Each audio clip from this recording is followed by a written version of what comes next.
എല്ലാവർക്കും നമസ്കാരം. ഈ സിബിൽ സ്കോർ എന്ന് പറയുന്നത് എന്താണ്? യഥാർത്ഥത്തിൽ സിബിൽ എന്ന് പറയുന്നത് ഒരു കമ്പനിയാണ്. അതൊരു ഇന്ത്യൻ കമ്പനി പോലുമല്ല. അതിന്റെ പേരന്റ് കമ്പനി എന്ന് പറഞ്ഞാൽ ട്രാൻസ് യൂണിയൻ എന്ന് പറയുന്ന ഒരു അമേരിക്കൻ കമ്പനിയാണ്, ഒരു കോർപ്പറേറ്റ് ആണ്. ഇന്ത്യയിൽ ഇപ്പോൾ 145 കോടി ജനങ്ങൾ ഉണ്ടെങ്കിൽ, അല്ലെങ്കിൽ ലോകത്ത് ഏറ്റവും അധികം ജനസംഖ്യയുള്ള ഈ രാജ്യത്ത് ഏതൊരു മനുഷ്യൻ എന്ത് ട്രാൻസാക്ഷൻ നടത്തിയാലും, എന്ത് പണം ഇടപാട് നടത്തിയാലും അതിന്റെ ഒക്കെ വിവരങ്ങൾ ഈ പറയുന്ന അമേരിക്കൻ കമ്പനിയുടെ കയ്യിലുണ്ട്. അവരാണ് നിങ്ങൾക്ക് സിബിൽ സ്കോർ നൽകുന്നത്. കാര്യം നമ്മൾ ഉപയോഗിക്കുന്ന യൂട്യൂബും ഫേസ്ബുക്കും വാട്സപ്പും ഇൻസ്റ്റഗ്രാമും ഒന്നും ഇന്ത്യൻ കമ്പനികളല്ല. നമ്മളൊക്കെ ഏത് ടൈപ്പ് ആണെന്നുള്ളത് വരെ ഈ സോഷ്യൽ മീഡിയ കമ്പനികൾ വഴി അവർക്കറിയാം. പക്ഷേ പണമിടപാട് പോലെ, അല്ലെങ്കിൽ ഓരോ ഇന്ത്യക്കാരൻ്റെയും പ്രധാനമന്ത്രി തൊട്ട് ഒരു സാധാരണ കൂലിപ്പണിക്കാരൻ വരെയുള്ളവൻ്റെ എല്ലാ പണമിടപാടുകളും ഒരു അമേരിക്കൻ കമ്പനിയുടെ കയ്യിൽ ആ വിവരങ്ങൾ ചെല്ലുന്നത് നല്ലതാണോ? ഇവിടെ പ്രവർത്തിക്കുന്ന ഇന്ത്യയിലെ ഏത് വലിയ ബാങ്കും ആയിക്കോട്ടെ, ആ ബാങ്ക് പോലും ഈ സിബിൽ സ്കോറിന്റെ അല്ലെങ്കിൽ ഈ സിബിൽ എന്ന് പറയുന്ന കമ്പനി നൽകുന്ന വിവരത്തിന്റെ അടിസ്ഥാനത്തിലാണ് ഇവന് ലോൺ കൊടുക്കണോ അല്ലെങ്കിൽ സബ്സിഡി കൊടുക്കണോ എന്നൊക്കെ തീരുമാനിക്കുന്നത് എന്ന് പറയുന്നത് സെക്യൂരിറ്റി എന്നതിനേക്കാളും നാണക്കേടാണെന്ന് വേണം പറയാൻ. ഒരു കോൺഗ്രസ് എം പി കാർത്തി ചിദംബരം ഈയിടെ പാർലമെന്റിൽ ഈ ഒരു വിഷയം പറഞ്ഞിരുന്നു. എന്തുകൊണ്ട് ഈ സിബിൽ സ്കോർ എന്ന് പറയുന്നത് ഒരു കെണിയാണ്? സിബിൽ സ്കോർ മോശമാണെന്നല്ല പറയുന്നത്, ഇത് നല്ലതാണ്. നിങ്ങളുടെ സിബിൽ സ്കോറൊക്കെ നോക്കിയിട്ട് അതിൻ്റെ പ്രയോജനങ്ങളൊക്കെ എനിക്ക് അറിയാത്ത ആളൊന്നുമല്ല. പക്ഷേ ഇത് എന്തുകൊണ്ട് പലർക്കും കെണിയായിട്ട് വരുന്നു, അതുപോലെ എന്തുകൊണ്ട് ക്രെഡിറ്റ് കാർഡ് ഭൂരിഭാഗം ആളുകൾക്കും ചൂണ്ടക്കൊളുത്താണ് എന്നാണ് നമ്മൾ ഈ വീഡിയോയിൽ പറയാൻ പോകുന്നത്. ആദ്യം തന്നെ മനസ്സിലാക്കേണ്ടത്, നിങ്ങൾക്ക് ക്രെഡിറ്റ് കാർഡുകൾ നൽകുന്ന ബാങ്കുകളുടെ ഉദ്ദേശം നിങ്ങളിത് സമയത്ത് തിരിച്ചടയ്ക്കണമെന്നല്ല. നിങ്ങളിത് ഉപയോഗിക്കണമെന്നും അനാവശ്യമായിട്ടുള്ള കാര്യങ്ങൾക്ക് പോലും ഉപയോഗിക്കണമെന്നും, നിങ്ങൾ 50 ദിവസത്തിനുള്ളിൽ അല്ലെങ്കിൽ ഓരോ ബാങ്ക് പറയുന്ന ദിവസത്തിനുള്ളിൽ ഇത് തിരിച്ചടയ്ക്കാൻ നിങ്ങൾക്ക് കഴിയാതെ വരണമെന്നും, പിന്നീട് ഒടുക്കത്തെ പലിശ നിങ്ങളുടെ കയ്യിൽ നിന്ന് ഈടാക്കണമെന്നും തന്നെയാണ് ബാങ്കുകളുടെ ഉദ്ദേശം. അതിനു വേണ്ടിയിട്ടാണ് അവർ നിങ്ങളെ ക്രെഡിറ്റ് കാർഡ് എടുക്കാൻ നിർബന്ധിക്കുന്നത്. അല്ലാതെ നിങ്ങൾ കൃത്യമായിട്ട് തിരിച്ചടച്ച് ക്രെഡിറ്റ് കാർഡുകളുടെ ഉപയോഗം 10 ഗുണങ്ങളെന്ന് പറഞ്ഞ് ആ ഗുണങ്ങളൊക്കെ നിങ്ങൾക്ക് കിട്ടണമെന്ന് ഒരു ബാങ്കും ഉദ്ദേശിക്കുന്നില്ല. അതുകൊണ്ട് ഇനി വിമർശിക്കാൻ വരുന്ന ആളുകൾക്കൊക്കെ വേണ്ടിയിട്ട് നമ്മൾ ചെയ്യാൻ പോകുന്നത് ക്രെഡിറ്റ് കാർഡിന്റെ ഗുണങ്ങൾ അതെടുത്ത് പറയുകയാണ്. ആ ഗുണങ്ങൾ പോലും യഥാർത്ഥത്തിൽ തട്ടിപ്പാണെന്നാണ് ഈ വീഡിയോയിൽ പറയുന്നത്. ക്രെഡിറ്റ് കാർഡിന്റെ ദോഷങ്ങൾ എന്താണെന്ന് പറഞ്ഞു തരേണ്ട കാര്യമില്ലല്ലോ, ഒരുമാതിരി എല്ലാവർക്കും അനുഭവം ഉണ്ടാകും. പക്ഷേ ക്രെഡിറ്റ് കാർഡിന്റെ ഗുണങ്ങൾ എന്ത് എന്ന് പറഞ്ഞുകൊണ്ട് അതുപോലും തട്ടിപ്പാണെന്നാണ് നമ്മൾ ഇനി പറയാൻ പോകുന്നത്. ഏറ്റവും പ്രധാനപ്പെട്ട പോയിന്റ് ഇതാണ്. ഇപ്പോൾ നിങ്ങൾ ക്രെഡിറ്റ് കാർഡ് ഒക്കെ ഉപയോഗിക്കുന്നത് സിബിൽ സ്കോർ കയറ്റാനാണ്. ഇപ്പൊ ക്രെഡിറ്റ് കാർഡ് മാത്രം ഉപയോഗിച്ചാലല്ല സിബിൽ സ്കോർ കയറുന്നത്, ലോണും അങ്ങനെയുള്ള പല കാര്യങ്ങളും ഉണ്ട്. പക്ഷേ ഭൂരിഭാഗം ആളുടെ കാര്യമാണ് പറഞ്ഞത്. ഭാവിയിൽ ഒരു ലോൺ പെട്ടെന്ന് കിട്ടും, അതായത് ബാങ്കുകൾക്ക് അൺസെക്യൂർഡ് ആയിട്ടുള്ള ലോൺ തരാം ഇങ്ങനെയുള്ള സിബിൽ സ്കോറിന്റെ ഒക്കെ അടിസ്ഥാനത്തിൽ. അപ്പൊ അങ്ങനെ ലോൺ കിട്ടാൻ വേണ്ടിയിട്ടാണ് പലരും ഈ സിബിൽ സ്കോർ കയറ്റാൻ ഇതൊക്കെ ഉപയോഗിക്കുന്നതെങ്കിലും പലരും, അതായത് 80% ആളുകളും ഇത് തിരിച്ചടവ് മുടങ്ങുകയും സിബിൽ സ്കോർ താഴെ പോവുകയുമാണ് ചെയ്യുന്നത്. അപ്പൊ സംഭവിക്കുന്നത് എന്താണ്? ഭാവിയിൽ നിങ്ങൾക്ക് ലോൺ കിട്ടാനും പോകുന്നില്ല, കാരണം സിബിൽ സ്കോർ മോശമാണ്. അപ്പൊ നിങ്ങൾ എന്തിനാണ് വെളുക്കാൻ തേച്ചത് പാണ്ടായെന്നുള്ള അനുഭവമല്ലേ അവിടെ ഉണ്ടായത്? പ്രധാനപ്പെട്ട ഒരു കാര്യം പറയട്ടെ, നിങ്ങളുടെ സിബിൽ സ്കോർ ഇങ്ങനെ നിരീക്ഷിച്ചിരുന്നു കൊണ്ട് ഭാവിയിൽ കടമെടുക്കുന്നത് പ്ലാൻ ചെയ്യാതെ കൃത്യമായ നിക്ഷേപങ്ങളിലൂടെ ഭാവിയിൽ നല്ലൊരു തുക സമ്പാദിക്കാനാണ് നിങ്ങൾ ശ്രമിക്കേണ്ടത്. അത്തരത്തിലുള്ള ഒരു നല്ല നിക്ഷേപ അവസരം പരിചയപ്പെടുത്താം. നിങ്ങളുടെ വരുമാനം വലുതോ ചെറുതോ ആകട്ടെ, മാസം 2000 രൂപ പോലെയുള്ള ചെറിയ തുകകൾ പോലും നിക്ഷേപിച്ചുകൊണ്ട് ഒരു ലോങ് ടൈമിൽ, ഉദാഹരണത്തിന് ഒരു 10 വർഷം കൊണ്ട് തന്നെ വലിയൊരു തുകയ്ക്കുള്ള റിട്ടേൺ സാധ്യതയുണ്ട്. ഇപ്പോൾ ഇന്ത്യയിലെ സ്വകാര്യ മുൻനിര ഇൻഷുറൻമാരിൽ ഒന്നായ Tata AIA life insurance multi cap momentum quality index ഫണ്ടുമായി എത്തിയിരിക്കുന്നു. എന്നാൽ ഈ മാസം ഡിസംബർ 31-ാം തീയതി വരെ മാത്രമാണ് നിങ്ങൾക്ക് ഇവിടെ നിക്ഷേപിക്കാൻ അവസരമുള്ളൂ. അതായത് ഇനി വെറും 4 ദിവസങ്ങൾ കൂടി മാത്രമേ അവശേഷിക്കുന്നുള്ളൂ. ലിങ്ക് ഡിസ്ക്രിപ്ഷനിലും പിൻഡ് കമന്റിലും കൊടുത്തിട്ടുണ്ട്. മൾട്ടി ക്യാപ് മൊമെന്റം ക്വാളിറ്റി 50 ഇൻഡെക്സിന് കീഴിൽ ലിസ്റ്റ് ചെയ്തിരിക്കുന്ന large cap, mid cap, small cap സെഗ്മെന്റുകളിൽ ലഭ്യമായിട്ടുള്ള മൊത്തം 500 കമ്പനികളിൽ നിന്ന് മികച്ച പ്രകടനം കാഴ്ചവെക്കുന്ന 50 കമ്പനികളിൽ നിങ്ങളുടെ ഫണ്ടിന്റെ ഒരു ഭാഗം നിക്ഷേപിക്കുകയും മറ്റൊരു ഭാഗം നിങ്ങളുടെ ഫണ്ട് സേഫ് ആക്കാനും ഉപയോഗിക്കുന്നതുകൊണ്ട് തന്നെ, നിങ്ങളുടെ ഫണ്ട് സേഫ് ആക്കി വെച്ചുകൊണ്ട് തന്നെ മാർക്കറ്റിൽ നിന്നും നല്ലൊരു തുക റിട്ടേൺ നേടാൻ സാധിക്കും. ഈ ബെഞ്ച് മാർക്കിന്റെ കഴിഞ്ഞ 10 വർഷങ്ങളിലെ വാർഷിക ശരാശരി റിട്ടേൺ 22.9%, കഴിഞ്ഞ 5 വർഷങ്ങളിൽ ഇത് 30.3%. അതായത് 2014 നിങ്ങൾ Nifty 500 multi cap momentum quality 50 ഫണ്ടിൽ 1 ലക്ഷം രൂപ നിക്ഷേപിച്ചിരുന്നുവെങ്കിൽ 10 വർഷത്തിനുള്ളിൽ, അതായത് ഇപ്പോൾ 7.8 മടങ്ങ് റിട്ടേൺ അല്ലെങ്കിൽ 7.8 ലക്ഷം രൂപയായിട്ട് അത് മാറുമായിരുന്നു. കൂടാതെ നിങ്ങൾ അടയ്ക്കുന്ന പ്രതിമാസ പ്രീമിയത്തിന്റെ 120 മടങ്ങ് വരുന്ന ഒരു കവറും നിങ്ങൾക്കുണ്ടായിരിക്കും. നിങ്ങൾക്ക് എത്ര വേണമെങ്കിലും ഈ ഫണ്ടിൽ നിക്ഷേപിക്കാം. ഉദാഹരണത്തിന് NRIകളൊക്കെ ആയിട്ടുള്ളവർ പ്രതിമാസം 18,000 രൂപയൊക്കെ മാറ്റി വെക്കുകയാണെങ്കിൽ 2 കോടിയുടെ വരെ റിട്ടേൺ സാധ്യതയുള്ള അവസരങ്ങളും ഇവിടെ കാണാം. ഡിസ്ക്രിപ്ഷൻ ബോക്സിലും പിൻഡ് കമന്റിലും കൊടുത്തിരിക്കുന്ന ലിങ്ക് വഴി പോയി ചെക്ക് ചെയ്ത് ഈ NFOയെ കുറിച്ച് കൂടുതൽ അറിയാനും നിക്ഷേപിക്കുവാനും നിങ്ങൾക്ക് അവസരമുണ്ട്. തീർച്ചയായിട്ടും ചെക്ക് ചെയ്യുക. നമുക്ക് വീഡിയോയിലേക്ക് തിരിച്ചു വരാം. പിന്നെ ഒരു ഗുണമായിട്ട് പറയുന്നത് നെറ്റ്ഫ്ലിക്സ്, ആമസോൺ പ്രൈം, ഹോട്ട്സ്റ്റാർ അങ്ങനെയുള്ള ഒരുപാട് സബ്സ്ക്രിപ്ഷൻസ് ഒരുപാട് പേർക്കുണ്ടല്ലോ. ഇതൊക്കെ ക്രെഡിറ്റ് കാർഡ് വഴിയാണെങ്കിൽ കൃത്യമായിട്ട് അടഞ്ഞു പോയിക്കോളും. ഡെബിറ്റ് കാർഡ് ആണെങ്കിൽ എന്താ കുഴപ്പം, അല്ലെങ്കിൽ UPI ആണെങ്കിൽ എന്താ കുഴപ്പം? ഇത് നിങ്ങളെ കൊണ്ട് അങ്ങ് ചെയ്യിപ്പിക്കുകയാണ്. കാരണം ഇപ്പോൾ നിങ്ങൾ ഫ്ലിപ്കാർട്ടിൽ നിന്നോ ആമസോണിൽ നിന്നോ എന്തെങ്കിലുമൊക്കെ വാങ്ങ്, ഏത് സാധനവും ക്രെഡിറ്റ് കാർഡ് വഴിയാണെങ്കിൽ ഇതുപോലെ ഓഫറാണ്, ഇതുപോലെ ഓഫാണ് എന്നൊക്കെ പറഞ്ഞിട്ട്. ഓൺലൈൻ ഷോപ്പിംഗ് ആണ് ഏറ്റവും വലിയൊരു ക്രെഡിറ്റ് കാർഡുകളുടെ ഒരു പൂണ്ട് വിളയാടുന്ന സ്ഥലം എന്ന് പറയാം. ക്രെഡിറ്റ് കാർഡ് വഴിയാണെങ്കിൽ എന്ത് സംഭവത്തിനും ഇത്ര ഓഫ്, ഇത്ര അത് ഇത് എന്നൊക്കെ പറഞ്ഞിട്ട്. അപ്പോൾ ആളുകൾ ഇതങ്ങ് ഉപയോഗിക്കുകയാണ്. ഡെബിറ്റ് കാർഡോ അല്ലെങ്കിൽ UPIയോ നെറ്റ് ബാങ്കോ വഴി വാങ്ങാൻ പോകുന്നവൻ പോലും ക്രെഡിറ്റ് കാർഡ് വെച്ചിട്ട് വാങ്ങും. ഇതൊക്കെ ചൂണ്ടക്കുളത്തുകളാണ്, മനസ്സിലാക്കുക. ഒരു മീൻ ചൂണ്ടയിൽ കുടുങ്ങുന്നത് പോലെ നിങ്ങൾ കൊടുക്കുകയാണ്. Emergency fund. ഈ എമർജൻസി ഫണ്ട് എന്ന് പറഞ്ഞാൽ നിങ്ങളിത് എടുത്തു കഴിഞ്ഞാൽ എത്രയാണ് തിരിച്ചടയ്ക്കേണ്ടത്? സമയത്ത് തിരിച്ചടയ്ക്കാൻ പറ്റണ്ടേ? സമയത്ത് നിങ്ങൾക്ക് തിരിച്ചടയ്ക്കാൻ പറ്റുമെന്ന് ഉറപ്പുണ്ടെങ്കിൽ വേറെ എന്തൊക്കെ വഴികളുണ്ട്? ക്രെഡിറ്റ് കാർഡ് നിങ്ങൾ ഉപയോഗിക്കുകയാണെങ്കിൽ ശരാശരി ഒരു 50 ദിവസത്തേക്ക് ഒരു ഇൻട്രസ്റ്റും ഇല്ലാതെ നിങ്ങൾക്ക് ലോൺ കിട്ടുന്നു എന്നുള്ളതാണ് ഇതിൻ്റെ ഏറ്റവും വലിയ ഗുണമായിട്ട് പറയുന്നത്. കാരണം ഈ 50 ദിവസത്തിനുള്ളിൽ അല്ലെങ്കിൽ ഇത്ര ദിവസത്തിനുള്ളിൽ നിങ്ങൾ തിരിച്ചടച്ചില്ലെങ്കിൽ മാത്രമാണ് പലിശ കയറുകയുള്ളൂ. അപ്പോൾ ഒരു 1.5 മാസമൊക്കെ സമയം നിങ്ങൾക്ക് 10 പൈസ പലിശ കൊടുക്കാതെ ലോൺ കിട്ടുകയാണ്. അവിടെ പറയുന്നത് എന്താണ്?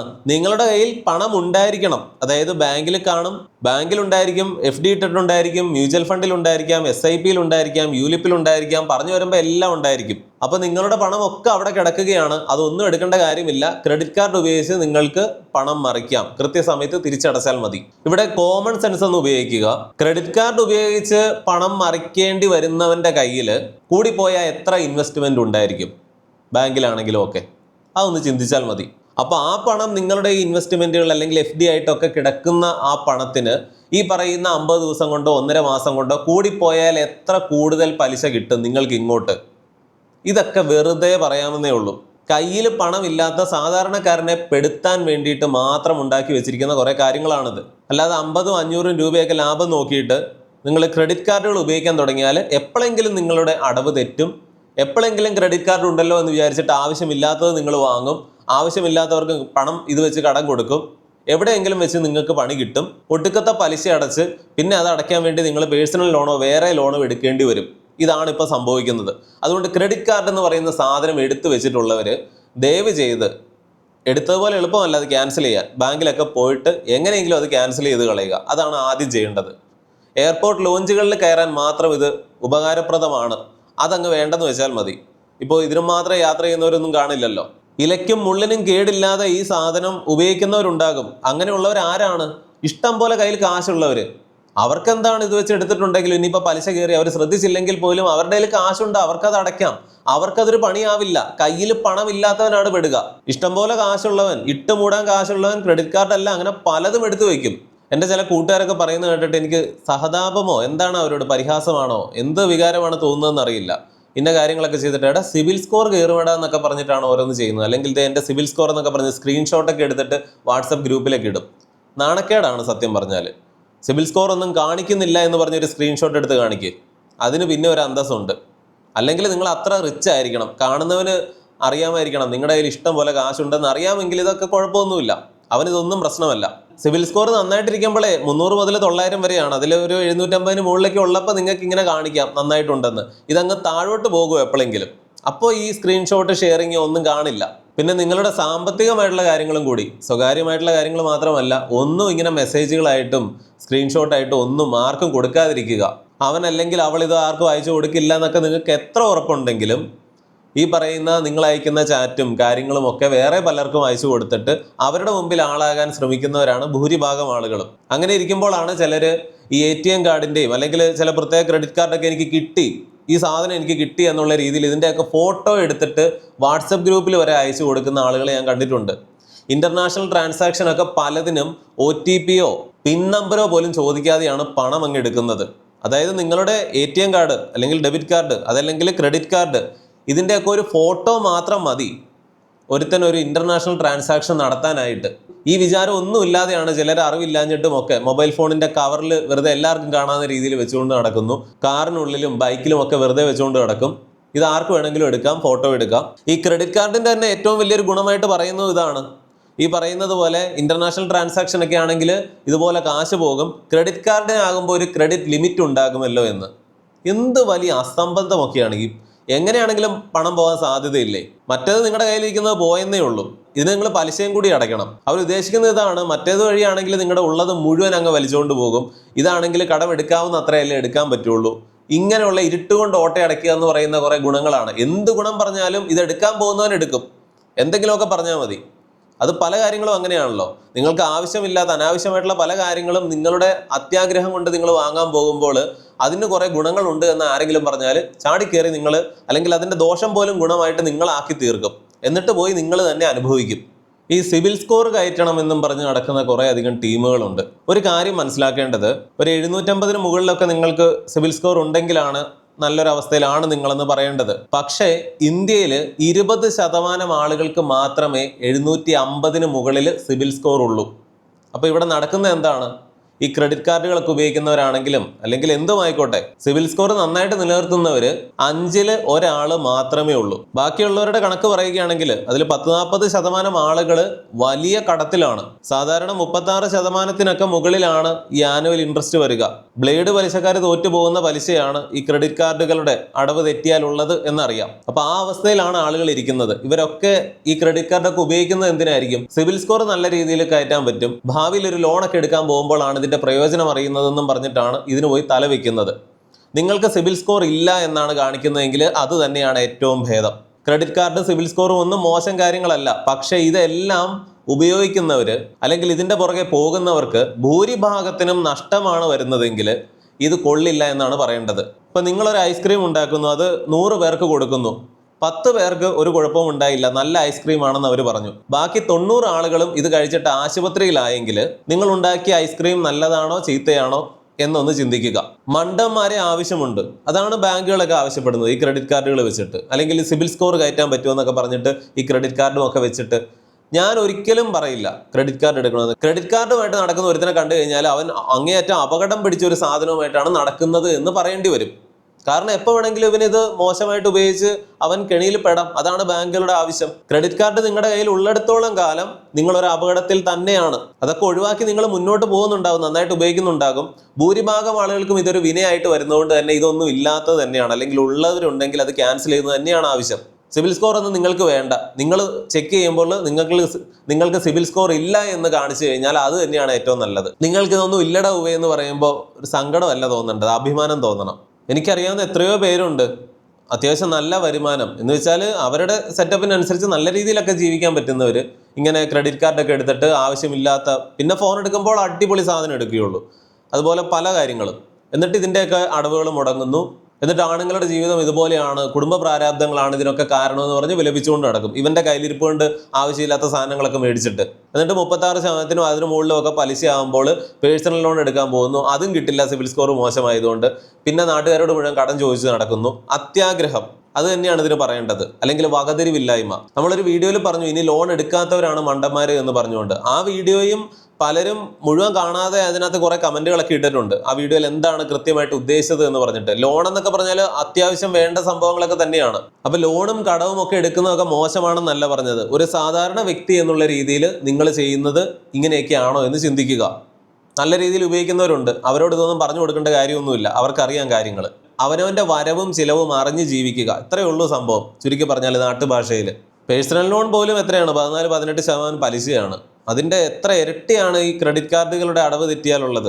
അധികമൊന്നും വേണ്ട, ഒരു 1.5 മാസത്തിനകം തിരിച്ചടച്ചില്ലെങ്കിലുള്ള കാര്യമാണ് ഈ പറഞ്ഞത്. ഇപ്പൊ വിറ്റുപോകുന്ന സകല ഐഫോണുകളും ഈ ക്രെഡിറ്റ് കാർഡ് പർച്ചേസിംഗ് ആണെന്നാണ് കണക്കുകൾ. ഇപ്പൊ ഇതിനിടയിൽ ഒരു ടിപ്പ് പറയാനുള്ളത്, ഇപ്പൊ ഇന്റർനാഷണൽ ട്രാൻസാക്ഷന്റെ കാര്യം പറഞ്ഞല്ലോ, ഇന്ന് ഒട്ടുമിക്ക ബാങ്കിങ് ആപ്പുകളിലും ആ ഡെബിറ്റ് കാർഡിന്റെ പർച്ചേസ് ലിമിറ്റ് ഒക്കെ സെറ്റ് ചെയ്യാനുള്ളതുണ്ട്. അതൊക്കെ ഇനി എടുത്ത് നോക്കാത്തവരുണ്ടെങ്കിൽ നിങ്ങളുടെ ക്രെഡിറ്റ് കാർഡ് ആണെങ്കിലും ഇനി ഡെബിറ്റ് കാർഡ് ആണെങ്കിലും ഒക്കെ ഈ ആപ്പിൽ പോയിട്ട് ഇന്റർനാഷണൽ ട്രാൻസാക്ഷൻ ഒക്കെ അതിൽ ഓഫ് ചെയ്തിടുക. ഓട്ടോമാറ്റിക്കായിട്ട് അത് ഓഫായിട്ടായിരിക്കും കിടക്കുക. പക്ഷേ ഇപ്പോഴത്തെ ന്യൂ ജനറേഷൻ ബാങ്കുകളുടെ ഒക്കെ കാര്യം പറഞ്ഞാൽ അങ്ങനെയെങ്കിലും കാശ് പോട്ടെ എന്ന് കരുതിയിട്ട് ചിലപ്പോൾ അത് ഓൺ ആക്കിയിട്ടിട്ടുണ്ടാവും. അതുകൊണ്ട് അതൊക്കെ ഓഫ് ചെയ്തിടുക. ഈ പർച്ചേസ് ലിമിറ്റ് എല്ലാം നിങ്ങൾ തന്നെ സെറ്റ് ചെയ്തിടുക. പിന്നെ ഈ ക്രെഡിറ്റ് കാർഡുകളുടെ വേറൊരു പ്രശ്നം, ATM-ൽ നിന്നൊക്കെ കാശ് എടുക്കുമ്പോൾ ATM-ൽ നിന്ന് ഇത് വെച്ചിട്ട് ഇത്ര വിത്ഡ്രോ ചെയ്യാവൂ എന്നൊക്കെ ഉണ്ടാവും. അപ്പോൾ അത് കഴിഞ്ഞിട്ട് നിങ്ങൾ കാശ് എടുത്താലും ഈ പറയുന്ന 35% മുകളിലേക്കൊക്കെ പലിശ പോകുന്ന അങ്ങനെയുള്ള ചില ഓരോ ബാങ്കിനും ഓരോ കാർഡിനും ഓരോ പ്ലാനിനും ഒക്കെ ഓരോ തരത്തിലായിരിക്കും. ഇതൊക്കെ വായിച്ച് പഠിച്ച് ഈ സാധനമൊക്കെ ഇങ്ങനെ മെനക്കെട്ട് ഉപയോഗിക്കുന്നതിനേക്കാൾ ഇതൊന്നും ഇല്ലെങ്കിൽ അത്രയും തലവേദനയില്ല. വീഡിയോയുടെ തുടക്കത്തിൽ പറഞ്ഞ NFOയെ കുറിച്ച് ഒരിക്കൽ കൂടി ഓർമ്മിപ്പിക്കട്ടെ. 2000 രൂപയിൽ തുടങ്ങി എത്ര വേണമെങ്കിലും നിങ്ങൾക്ക് ഈ ഫണ്ടിൽ നിക്ഷേപിക്കാം. വിവിധ നികുതി ഇളവുകൾക്ക് പുറമെ നിങ്ങൾ അടയ്ക്കുന്ന പ്രതിമാസ പ്രീമിയത്തിന്റെ 120 മടങ്ങ് വരുന്ന ഒരു ലൈഫ് കവർ നിങ്ങൾക്കുണ്ടായിരിക്കും. കൂടുതൽ അറിയാനും നിക്ഷേപിക്കാനും ഡിസ്ക്രിപ്ഷൻ ബോക്സിലോ പിൻഡ് കമന്റിലോ കൊടുത്തിരിക്കുന്ന ലിങ്ക് വഴി പോയിട്ട് ചെക്ക് ചെയ്യുക. വീഡിയോയെക്കുറിച്ചുള്ള നിങ്ങളുടെ എല്ലാ അഭിപ്രായങ്ങളും അറിയിക്കുക. മറ്റൊരു വീഡിയോയിൽ വീണ്ടും വരാം. നന്ദി, നമസ്കാരം.